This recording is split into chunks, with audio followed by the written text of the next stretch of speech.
Donc, une bonus pour les confirmés. D'accord.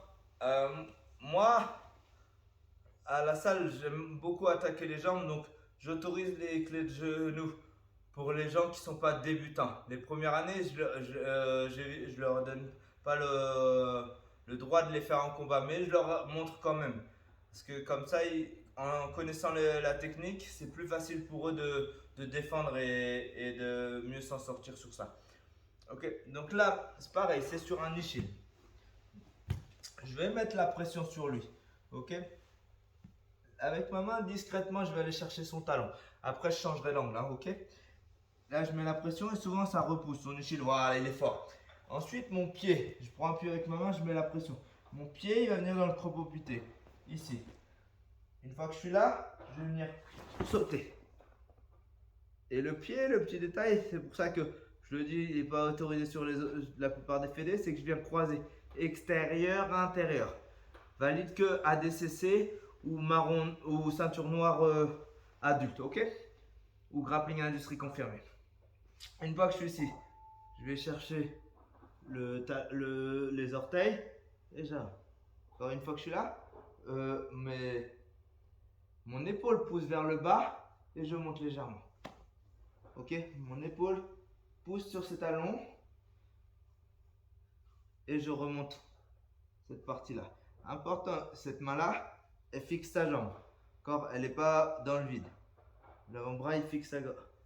Et je tourne. Ok, on va changer d'angle. Comme ça, tu vas avoir l'accès sur les jambes. Ici, hop, je mets la pression. Là, je viens discrètement. Apporte pas fort. Il faut juste que je m'assure que ces jambes ne soient pas serrées. Si ces jambes sont serrées, ça va être difficile. D'accord. Hop, je m'assure, je mets la pression. Hop, je m'assure juste que ça. Ensuite, je rentre, je croise. Pam. Tout de suite. Je vois que je suis là. Hop. Et je tords un peu sa jambe en même temps. Hop. Et je tords un peu sa jambe. Les doigts de pied bien sous les selles.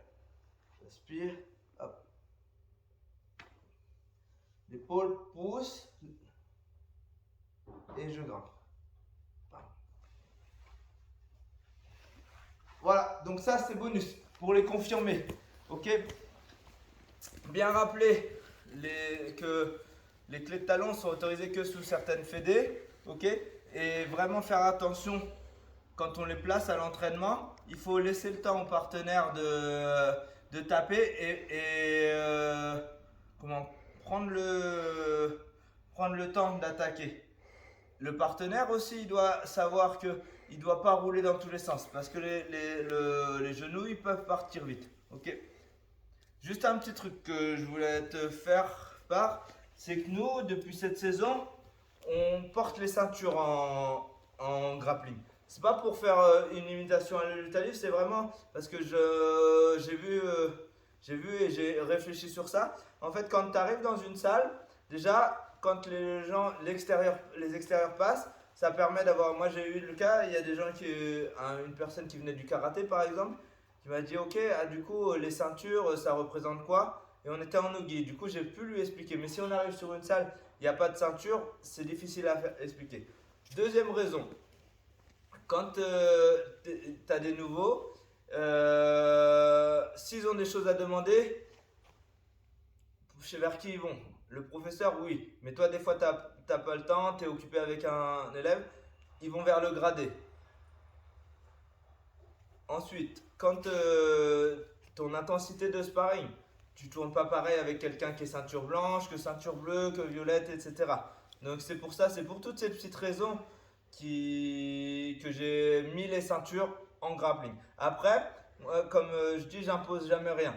Si toi tu as envie de mettre les ceintures en grappling, tu mets les ceintures en grappling. Si tu veux rester un peu à l'ancienne, comme d'hab, sans ceinture, il n'y a pas de souci. Moi, je t'explique juste pourquoi on a instauré ça à la Yoda Fight School. Voilà.